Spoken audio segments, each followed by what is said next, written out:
Donc bienvenue, mon nom est Anne-Laure Massé, je suis neuropsychologue OSV, au service de soutien à l'apprentissage. Je vais co-animer cet atelier avec Magali Loisel, Bonjour tout le monde. qui est également neuropsychologue dans le service. Aujourd'hui, on se rend compte pour parler de la concentration, comment mieux mémoriser, mieux se concentrer à l'université. Donc l'idée, c'est de vous donner des trucs et des astuces pour vous aider à optimiser votre fonctionnement euh, attentionnel. Donc, le plan de l'atelier se décline de la façon suivante. On va prendre quelques instants pour vous parler des principes de base entourant le fonctionnement attentionnel, comment nos ressources attentionnelles sont sollicitées à l'université, quelles sont les différentes formes de fonction attentionnelle. Et on va aussi s'attarder à quelques facteurs médicaux, psychologiques qui peuvent affecter notre fonctionnement attentionnel, notamment le TDAH. Donc, on vous donnera quelques repères sur cette condition particulière. Par la suite, on va s'attarder à énumérer un peu l'ensemble des facteurs à la fois qui vont vous aider à être mieux concentré et ceux qui vont vous nuire. Et on va le faire en utilisant une métaphore, la métaphore du réservoir attentionnel qui avait été développée justement par Magali Loisel. Et après, on s'attardera à tous les trucs, les astuces, les stratégies pour optimiser notre concentration durant la session. Et on va vous donner plusieurs supports utiles qui sont disponibles à l'université. Donc maintenant, avant peut-être de vous présenter des stratégies, euh, on va s'entendre sur certains principes de base concernant l'attention. Donc là, je dis l'attention au singulier, mais en fait, l'attention, on devrait dire les attentions quasiment parce que c'est en fait plusieurs différents circuits qui vont être impliqués et on va considérer qu'il y a plusieurs sous-types d'attention. Donc, on va avoir des attentions, déjà l'attention peut-être plus visuelle ou plus auditive, mais on va aussi avoir de l'attention qui est plus soutenue, donc maintenir sur le long terme, ou de l'attention plus sélective, où on va aller cibler certains types d'informations de façon peut-être plus ponctuelle et rapide. L'attention, la fameuse attention divisée également. Donc, toutes ces attentions-là, c'est pas un gros bloc monolithique là, qui bouge pas puis qui va tout ensemble. C'est plus, en fait, on va s'attendre à une certaine variabilité de l'attention, de ces différents processus-là d'attention. Déjà d'une personne à l'autre, donc ce qu'on appelle des variabilités inter-individus. On va avoir des personnes qui sont mieux équipées que d'autres au niveau de l'attention, mais on peut aussi, au sein même d'une même personne, finalement, avoir des capacités d'attention dans certains types où on est beaucoup plus fort que d'autres, puis c'est normal, c'est une variabilité qui est normale. On peut passer à la suivante. Donc, à l'université, c'est un contexte très particulier, l'université, parce que c'est un contexte qui va solliciter extrêmement nos capacités d'attention.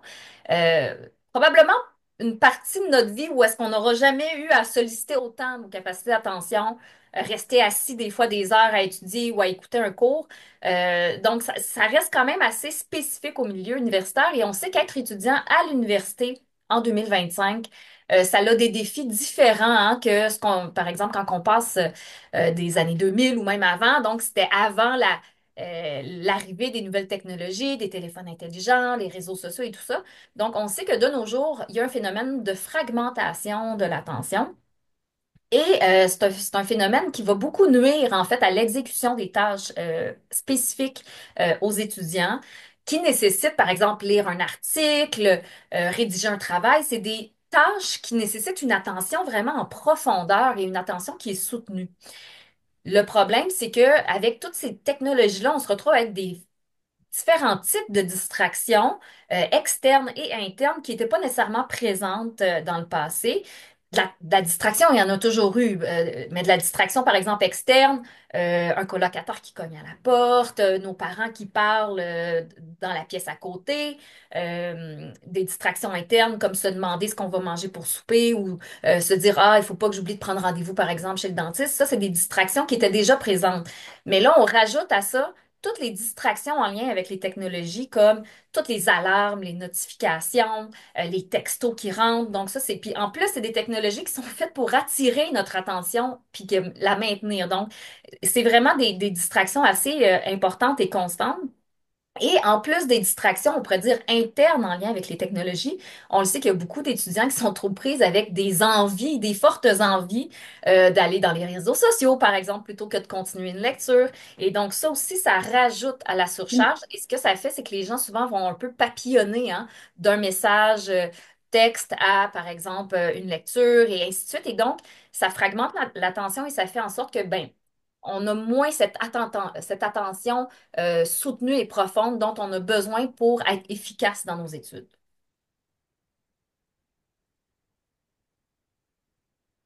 Alors, on peut maintenant essayer de penser chez vous, regarder un peu les causes possibles qui peuvent vous jouer des tours au niveau attentionnel, en plus de ceux que Magali vient de nommer.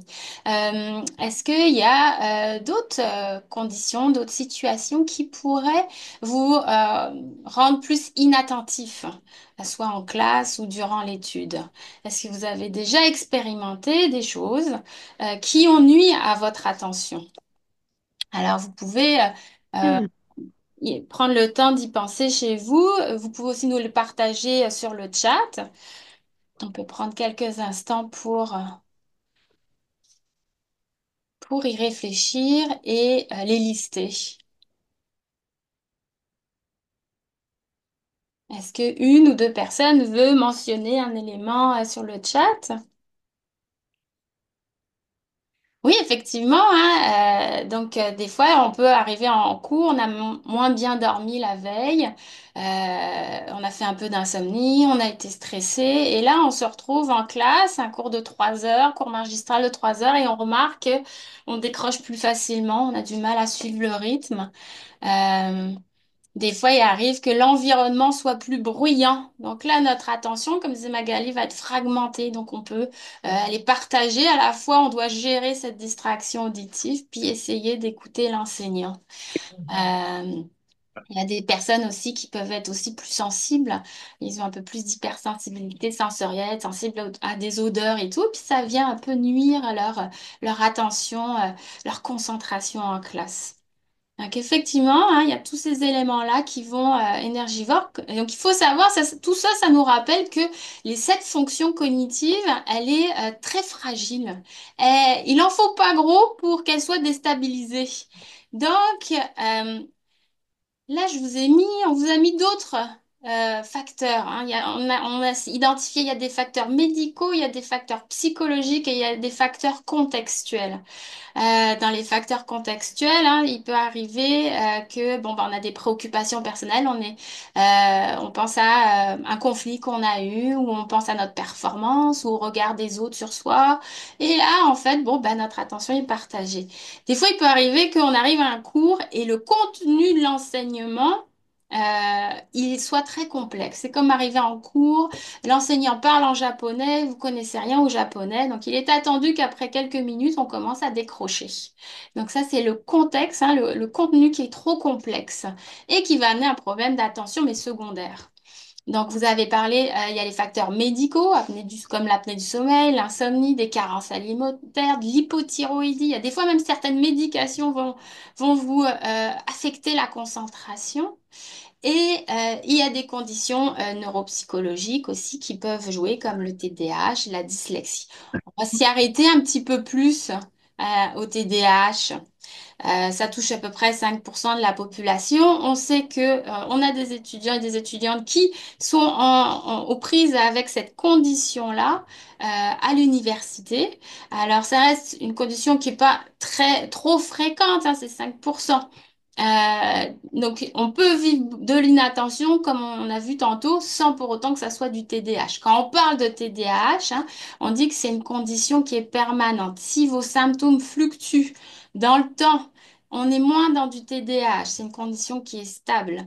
Elle est présente depuis l'enfance. Il faut que les symptômes soient déjà là, hein, au niveau primaire, secondaire, et il faut que s'il y ait un impact fonctionnel significatif dans plusieurs sphères de la vie. Donc, si vous remarquez que vous avez des problèmes de concentration, mais que c'est surtout à l'université lors des cours, mais que dans les autres sphères de la vie, en emploi, dans des tâches qui demandent de l'attention, mais dans d'autres contextes, vous êtes capable de rester concentré, on est moins dans du TDAH. Et il faut aussi un des critères, c'est que ça soit pas mieux expliqué par une autre condition psychologique, neuropsychologique, médicale, contextuelle. Donc ça implique vraiment une investigation auprès d'un professionnel de la santé pour exclure ces diagnostics différentiels.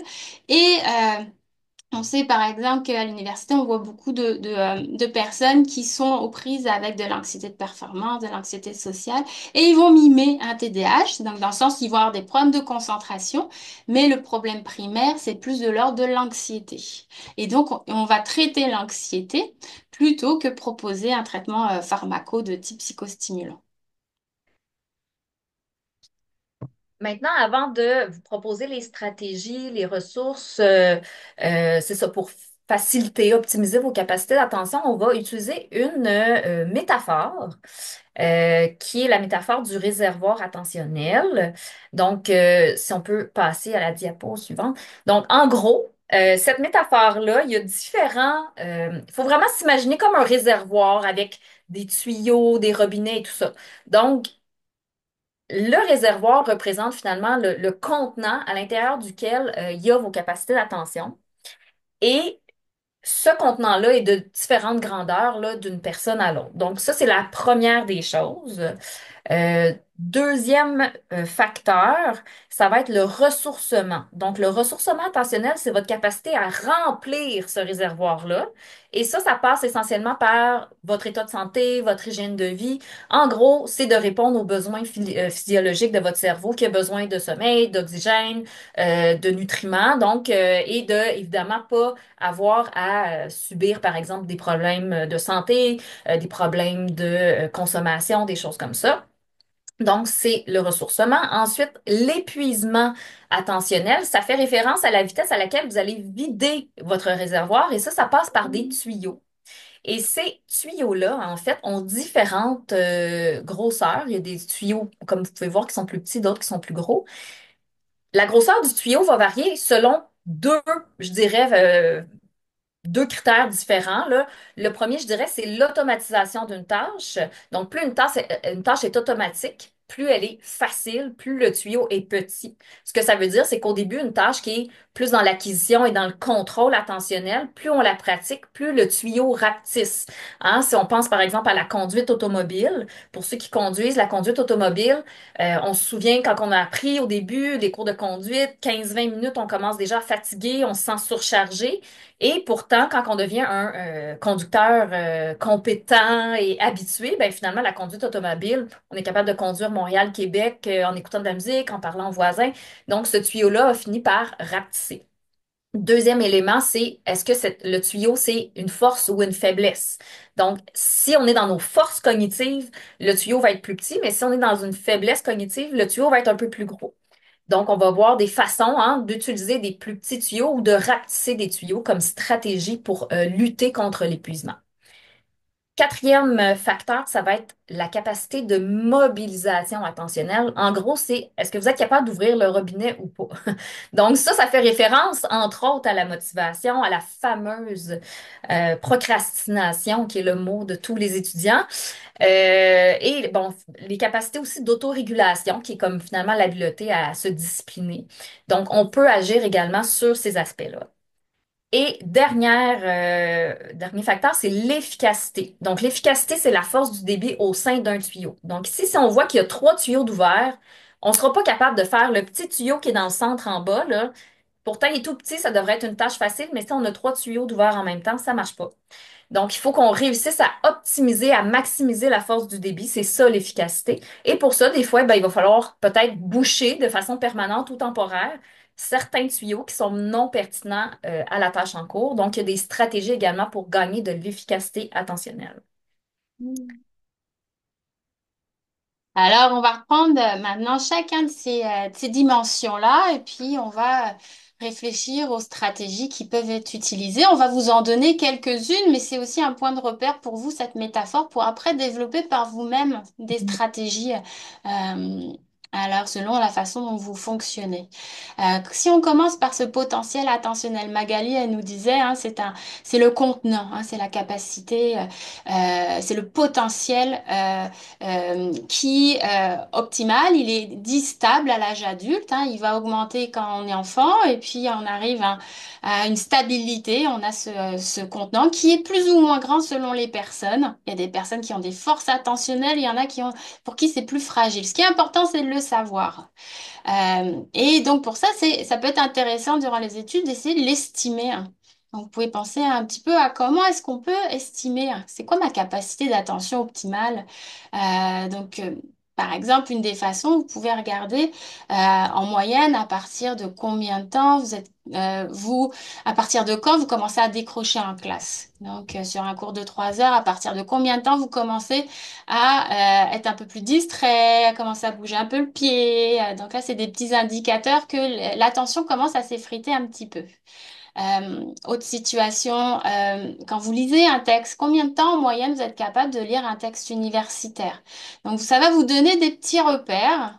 Hein, et vous allez garder ça en tête pour placer hein, finalement vos tâches à votre horaire, à votre planification de session, à votre planification hebdomadaire. Vous allez finalement établir la durée des blocs en fonction de ce potentiel attentionnel. Alors, il faut savoir à l'université, hein, les ressources attentionnelles sont très sollicitées. Par exemple, hein, et il y a beaucoup d'études hein, qui va vous être demandées après les cours. En moyenne, un cours de 3 heures, hein, ça va prendre 3 à 6 heures d'études. Donc, il faut garder en tête ça avec votre niveau attentionnel pour placer, hein, pour faire votre planification hebdomadaire. Et vous allez avoir besoin d'introduire des périodes tampons dans cet horaire hein, pour vous permettre un peu de vous ressourcer, puis vous permettre aussi de rattraper des retards. Hein, si vous voyez que vous êtes moins attentif, donc là c'est moins efficace de continuer l'étude, il faut la différer, et d'où l'utilité de ces périodes tampons. Donc, en gardant en tête donc ce potentiel attentionnel, est important de finalement choisir un programme qui est adapté. Il y a des programmes qui sont beaucoup plus exigeants que d'autres. Donc, dès le début, hein, il faut essayer d'avoir de l'information sur le programme pour s'assurer est-ce que j'ai les capacités cognitives suffisantes pour suivre ce rythme-là. Mais il peut arriver, même si c'est un programme qui est fait pour nous, que on se retrouve à des moments durant la session à être en situation de surcharge. Donc, dans ce cas-là, donc, quand vous sentez hein, ces moments où ça dépasse, hein, vous êtes surchargé, votre horaire est plein, donc là, il faut envisager hein, de l'alléger pour éviter un épuisement scolaire. Alors, ça va être de réduire quelques heures en emploi, euh, de finalement alléger l'horaire. Ça peut être même d'enlever un cours. Des fois, on peut être un peu réticent à enlever un cours durant la session parce qu'on se dit, ah bah ça va allonger un peu d'une session la durée de mes études. Mais si ça peut vous prévenir d'un épuisement, si ça peut éviter un échec scolaire, ça peut être un choix judicieux. Euh, Si malgré ces éléments-là, malgré l'allègement de cette charge de travail, vous vous retrouvez tout le temps en surcharge, à vous épuiser régulièrement, c'est là qu'il faut peut-être envisager une exploration, refaire une exploration scolaire et professionnelle. On a un service pour ça, pour explorer d'autres scénarios scolaires et professionnels avec des programmes qui sont plus adaptés. Alors, donc tantôt on parlait du potentiel, ce contenant hein, qui était représenté dans un contenant. Maintenant on parle du ressourcement. Donc, c'est-à-dire vraiment à quel point hein, on est notre niveau attentionnel est. Donc, si on est à 100%, donc là on voit vraiment ici hein, cette réserve d'eau qui va être au maximal de notre propre capacité. On va être à notre 100% versus quand notre niveau attentionnel est plus bas, là, on commence vraiment à être distrait, irritable, voilà. Donc, on va aller chercher, on va regarder un peu qu'est-ce qui va permettre ce ressourcement pour être au top de nos capacités. Donc, il faut s'auto-évaluer. Donc, contrairement au contenant, ici, le niveau de ressourcement, il va varier. Donc, dès le matin, il varie dans la journée. Donc, une chose que vous pouvez garder en tête, c'est de prendre des moments dans la journée pour vous évaluer. Comment je me sens? Le matin, est-ce que j'ai bien dormi? Est-ce que je suis à mon top ou est-ce que déjà je pars la journée et je suis un petit peu plus fatiguée, un peu plus stressée. Je sens moins d'énergie. Puis là, donc en termes de facteurs de prévention, vous assurez maintenir une bonne hygiène de vie. Vous pouvez adresser, des fois c'est lié à un problème de santé, donc être conscient, est-ce que c'est lié à ma médication, est-ce que c'est lié à l'insomnie? Donc voilà, considérez ces éléments-là par prévention pour vous assurer d'avoir un bon niveau de ressourcement. Et après, donc il y a des stratégies pour bonifier. Donc là, vous êtes, après une période d'études, là, vous commencez à baisser votre niveau d'attention. Là, vous pouvez, ça peut être très utile d'introduire des pauses, mais des pauses qui ne sollicitent pas votre concentration. Vraiment, des pauses, ça peut être ludique, ça peut être s'aérer, ça peut être parler à un ami, ça peut être aller prendre son repas. Donc, vraiment sortir de la tâche cognitive pour faire une tâche de détente. Et ça va permettre à votre cerveau de se remettre à un niveau plus optimal, à vous ressourcer. Donc, des fois, en fin de session, on est pris un peu par le temps, on a tendance à couper un peu dans les pauses. Et malheureusement, notre cerveau, il en a besoin de ces pauses. Ça va vous rendre plus efficace après. Voilà, des fois, donc même des fois, au lieu de persévérer sur l'étude parce que l'examen arrive, finalement, l'étude, elle devient moins efficace. Donc, vous êtes moins attentif. Et donc, vu que l'attention est la porte d'entrée pour la mémoire, vous allez moins mémoriser. Donc, vous aurez passé 3 heures devant vos livres, mais au final, vous aurez retenu pas grand-chose. Donc, mieux vaut, à ces moments-là, différer la période d'étude et alléger temporairement la charge cognitive. Il y a une méthode qui est appréciée par la communauté universitaire et qui a fait ses preuves. Il y a plusieurs études sur le sujet qui montrent des bienfaits. C'est la méthode Pomodoro. Alors, ici, ce schéma, il représente bien un peu comment évolue le niveau attentionnel au cours du temps durant une période d'études. Donc, en bas, vous avez vraiment la ligne du temps, disons par exemple une période de 3 heures d'études, et en haut, vous avez le niveau de concentration. Quand c'est bleu, hein, on est à des bons niveaux, un bon niveau de ressourcement. Quand c'est jaune, là, on commence à avoir les signes de distraction, une étude moins efficace, moins bonne mémorisation par conséquent. Et donc là, les deux courbes, la première courbe, c'est un étudiant qui n'a pas fait de pause. Et là, on voit que rapidement, hein, on arrive à une diminution vraiment de son niveau de concentration dans l'étude. Et à l'inverse, là, c'est en blanc, c'est un étudiant qui a fait 2 pauses. 2 courtes pauses, mais qui lui a permis de remonter son niveau d'attention, de ressourcement et de rester finalement efficace sur la même période de temps.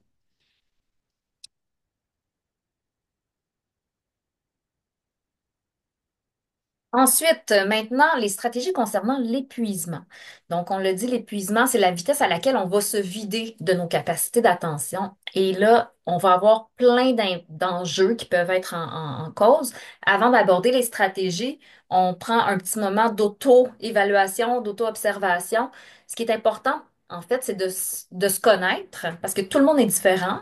Ce qui est automatisé comme tâche pour quelqu'un ne l'est pas nécessairement pour quelqu'un d'autre. Ce qui est une force pour quelqu'un ne l'est pas nécessairement pour quelqu'un d'autre. Donc, il faut vraiment apprendre à connaître c'est quoi les tâches qui sont énergivores pour nous sur le plan attentionnel, tout en gardant en tête que ça, c'est pas nécessairement stable. Parce qu'au début, par exemple, on sait que quand on commence à l'université, il y a beaucoup de tâches qui sont pas encore automatiques. On n'a peut-être pas nos stratégies de lecture. Il y a on se cherche aussi, hein, on trouve pas nécessairement les locaux, on sait pas trop comment s'orienter. Donc, on est dans des tâches qui sont plus exigeantes. On n'est pas encore dans l'automatisme, mais graduellement, on va prendre nos habitudes et on va automatiser des tâches. Donc, normalement, à la longue, on finit par trouver ça un petit peu moins exigeant. Mais c'est sûr qu'au début des études universitaires, ça peut être un petit peu plus exigeant au niveau attentionnel. Ensuite, il y a d'autres facteurs, qu'ils soient physiques ou psychologiques, qui vont amener une espèce d'épuisement constant, un peu comme une espèce de petit robinet là, qui coule, là, des fois juste au compte-gouttes, mais juste assez pour dire qu'à la fin de la journée, ça nous a drainé. Donc, tout ce qui est enjeu émotionnel important, comme si vous pensez souffrir d'un trouble anxieux, vous êtes en dépression, en peine d'amour, ou des fois aussi, il y a beaucoup d'étudiants qui vont avoir un emploi qui est un peu où il y a un travail émotionnel important. Quand on parle du travail émotionnel, c'est un travail qui nécessite beaucoup de gestion et de régulation émotionnelle. Et tout ce qui est régulation émotionnelle, c'est une tâche qui est très exigeante, en fait, pour le cerveau et qui requiert beaucoup d'attention. Le service à la clientèle, en restauration, travailler, par exemple, avec des enfants. Donc, n'importe quoi où on travaille avec le public, c'est des enjeux qui vont peut-être aussi nous drainer davantage. Donc, des fois, penser que de revenir d'un chiffre de travail au service à la clientèle chez Vidéotron, alors qu'on vient de passer 3 heures à se faire, à réguler nos émotions parce on gère des clients difficiles, ben, ça se peut qu'on soit pas tout à fait apte tout de suite à se mettre aux études. Les douleurs chroniques aussi, gérer des migraines, gérer des maux de dos, si on n'en prend pas soin, en fait, ça draine et ça cause un épuisement. Donc, si vous avez ce genre de facteurs-là dans votre vie, il faut les considérer avant, évidemment, de mettre en place les différentes stratégies. Maintenant, diapo suivante, s'il te plaît. Les différentes stratégies, ben, en gros, c'est assez simple, hein. Ce qu'on veut pour l'épuisement, c'est utiliser des plus petits tuyaux comparativement à des gros tuyaux ou réduire la taille d'un tuyau. Comment on réduit la taille d'un tuyau? C'est en automatisant une tâche. Pour ça, ben, on crée des routines. Pour n'importe quoi, en fait, votre routine du matin. Si votre routine du matin est bien établie, ben, vous venez d'économiser un peu d'énergie tu sais, si vous rangez votre téléphone toujours à la même place, que vous avez tout le temps un peu les mêmes gestes que vous faites, ben, vous n'avez pas couru à gauche, à droite le matin pour trouver votre téléphone, votre passe d'autobus, faire un lunch et tout ça. Donc, chaque petite économie d'énergie, finalement, vaut la peine, même dans des routines qui peuvent paraître simples. Ensuite, on va voir comment on utilise nos forces. On veut miser sur nos forces dans nos façons d'investir nos études. Donc, quelqu'un qui est plus visuel, par exemple, va peut-être utiliser des stratégies de mémorisation en passant par des tableaux, en faisant des schémas, par exemple, alors que quelqu'un qui est plus auditif, lui, il va plutôt réciter à voix haute, se parler à voix haute. Donc, il faut vraiment se connaître pour être en mesure de mettre en place des stratégies qui nous correspondent à nous et à ce moment-là, utiliser des plus petits tuyaux. On va aussi avoir des travaux d'équipe des fois. Et à ce moment-là, dans les travaux d'équipe, évidemment, pour ça, il faut connaître un peu nos partenaires d'équipe. Mais des fois, on peut répartir aussi les tâches dans un travail d'équipe selon les forces de chacun. Donc, plutôt que de dire, OK, ben, on écrit 3 pages chacun, ben, peut-être qu'il y a quelqu'un qui est vraiment meilleur que les autres pour faire les recherches bibliographiques, d'autres qui sont meilleurs pour la mise en page, et la relecture. Donc, peut-être à ce moment-là, on répartit un petit peu plus selon les forces. Et puis à ce moment-là, ben, tout le monde économise un petit peu de capacité d'attention finalement. Et évidemment, là, on ne pourra pas toujours éviter de faire des tâches à gros tuyaux. Donc, des fois, ben, on n'a pas le choix d'utiliser des tâches où on est plus dans nos faiblesses ou dans des tâches qui sont plus dans le contrôle. Dans ces cas-là, ce qu'on va essayer de faire au moins, c'est de alterner, hein, pour pas être toujours. Si vous planifiez une journée, puis que toute la journée vous êtes dans vos gros tuyaux, là, ben vous allez jamais vous rendre au bout de votre journée, vous allez vous épuiser beaucoup trop vite. Donc, soit on alterne entre des tâches de petits et de gros tuyaux, ou sinon, quand on est beaucoup dans des gros, gros, gros tuyaux, ce qu'on va vouloir faire, en fait, c'est qu'on va vouloir segmenter ces grosses tâches-là en micro-tâches. Et à ce moment-là, on va essayer d'introduire des pauses ou des tâches plus faciles entre des morceaux de tâches qui nécessitent des plus gros tuyaux. Et on va pouvoir aussi utiliser des outils technologiques pour réduire la charge. Donc, si par exemple, on utilise une alarme Outlook ou on utilise notre agenda pour noter un rendez-vous, ben en fait, on n'a pas à gaspiller d'attention pendant la journée à se dire, ah, c'est vrai, faut pas que j'oublie de mon rendez-vous, faut pas que j'oublie, j'ai un rendez-vous à 1 heure, faut pas que j'oublie. Ben, si on l'a juste écrit quelque part, on peut arrêter d'y réfléchir. Les outils techno, par exemple, pour réviser un texte, on sait que c'est beaucoup moins exigeant de relire un texte en utilisant, par exemple, Antidote que de relire comme ça, là, sans outil d'aide. Donc, c'est ce qui permet de réduire un peu la charge. Maintenant, la mobilisation, ça fait référence au fameux robinet. Donc, ce qu'on veut essentiellement, c'est agir sur notre motivation. Ça a l'air plus facile à dire qu'à faire. On va faire déjà un petit exercice, des fois, d'auto-observation pour analyser quelles sont nos sources de motivation scolaire. Qu'est-ce qui fait en sorte qu'on est capable de se mobiliser? Déjà, au niveau motivationnel, ce qu'on sait, c'est que les motivations intrinsèques sont souvent euh, plus mobilisantes et plus motivantes que les motivations extrinsèques. C'est quoi une motivation intrinsèque? C'est une motivation qui vient de soi, hein, qui vient de l'intérieur, qui est en lien avec nos valeurs, qui est en lien avec le plaisir, la stimulation. Donc, c'est vraiment une motivation généralement qui nous pousse à aller de l'avant. Les motivations extrinsèques peuvent être aussi une source de motivation. C'est juste que quand la source de motivation extrinsèque, par exemple, faire plaisir à nos parents, essayer d'impressionner un professeur, essayer d'avoir des bonnes notes, ça, c'est des sources de motivation qui sont à l'extérieur de nous. Le problème, c'est que quand que ces sources de motivation-là répondent pas à l'appel ou quand elles sont pas nécessairement présentes, souvent la motivation a diminué un petit peu.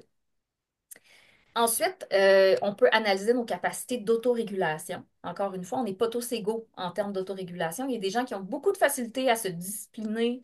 Ils n'ont pas l'appel du téléphone. Ils sont capables de rester assis puis de travailler sans vouloir aller, par exemple, parler à quelqu'un ou quoi que ce soit. Donc, d'autres personnes, c'est plus difficile. Donc, il faut juste, sans porter de jugement, en fait, c'est juste de s'auto-regarder puis de voir un peu c'est quoi pour nous les capacités d'autorégulation.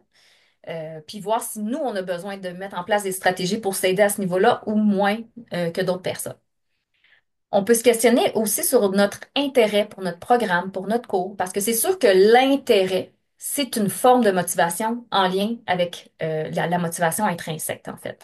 Donc, si on n'a pas envie d'aller généralement à nos cours, nos lectures ne nous intéressent pas, ben c'est sûr que la motivation ne viendra pas.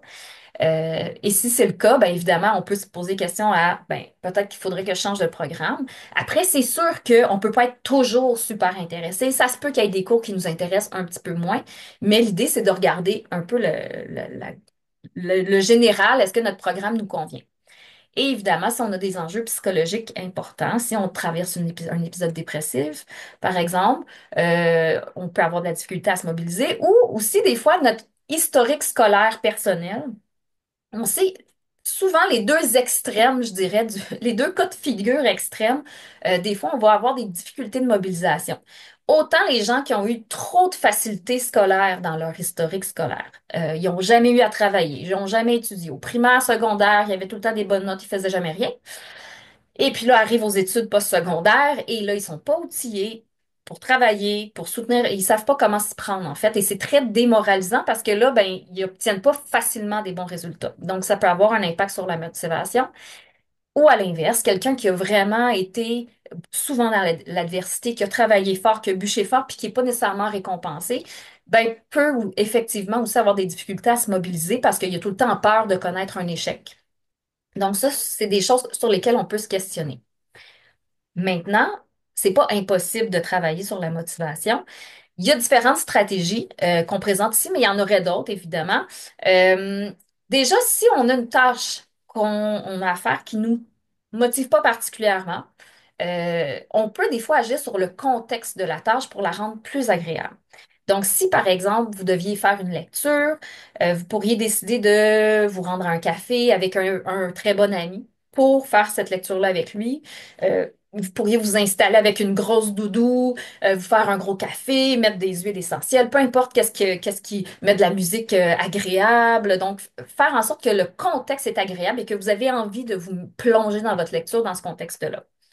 On peut aussi se doter de récompenses. Donc, on veut se donner des défis. On va se donner, par exemple, ben, je sais pas, moi, on se dit, OK, ben, je fais 30 minutes de lecture, puis après ça, je m'en vais me faire un bon thé. Ou je m'en vais prendre une marche dehors, il fait tellement beau, puis c'est le cas en ce moment. Donc, on peut se donner comme ça des petites récompenses avec des petits défis qu'on se donne. On peut aussi rendre une tâche plus stimulante, particulièrement pour les tâches très ennuyantes. on va se donner des défis pour s'activer, en fait. Par exemple, moi, je me souviens quand j'étais aux études, puis que j'avais, ou quand je travaillais comme assistante de recherche, je faisais de l'entrée de données, puis essentiellement, c'est que je remplissais des tableaux Excel, là.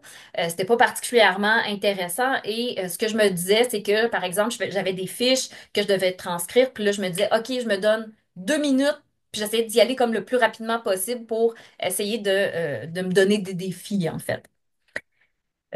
Ensuite, on va essayer de stimuler la motivation intrinsèque. Donc, malheureusement, des fois, la motivation intrinsèque, elle est là au départ, puis on finit un peu par la perte de vue parce que, on a des bonnes notes. Puis là, on devient malheureusement rapidement accro, hein, aux bonnes notes. Donc, là, je veux avoir A+, parce que c'est ça que j'ai eu avant, mais là, c'est plus, ça devient tranquillement plus tant une motivation intrinsèque.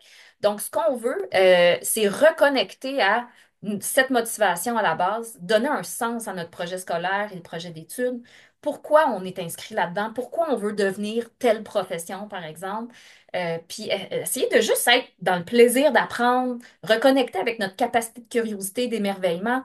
Si vous êtes en biologie, bien sûrement que ça vous passionne de lire quand même, puis d'apprendre des choses, puis vous dire, mon Dieu, c'est donc même merveilleux comment le corps humain fonctionne, par exemple. Donc, ça, c'est une forme de motivation qui va être beaucoup plus efficace. Puis, généralement, en fait, les résultats vont suivre avec. Mais c'est ça. Donc, reconnecter avec votre motivation intrinsèque.